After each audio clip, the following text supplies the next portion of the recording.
అందరికీ నమస్కారం అండి. గవర్నమెంట్ అయితే స్మార్ట్ రేషన్ కార్డులు తీసుకున్న ప్రతి ఒక్కరూ ఈకేవైసీ చేయించుకోవాలని చెప్పి సూచించడం అయితే జరిగింది.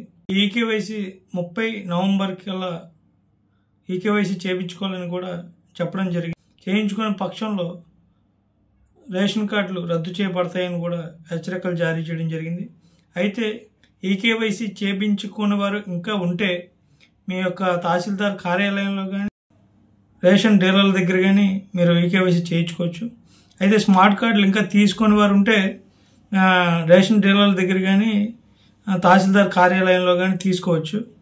స్మార్ట్ కార్డులు తీసుకొని వారు ఎంతమంది ఉన్నారు, ఈకేవైసీ చేయించుకున్న వారు ఎంతమంది ఉన్నారు, చేయించుకున్న వారు ఉంటే వారు ఏమైనా అనర్హులుగా ఉన్నారా, లేకపోతే మరణించారా, లేకపోతే వలస వెళ్ళిపోయారా అని అయితే వివరాలు సేకరించడం కూడా గవర్నమెంట్ వారు చేస్తున్నారు. అయితే ఈకేవైసీ చేయించుకొని ప్రతి ఒక్క రేషన్ లబ్ధిదారులు వాళ్ళ యొక్క రేషన్ లబ్ధిని పొందవలసిందిగా గవర్నమెంట్ వారు అయితే తెలియజేయడం జరిగింది.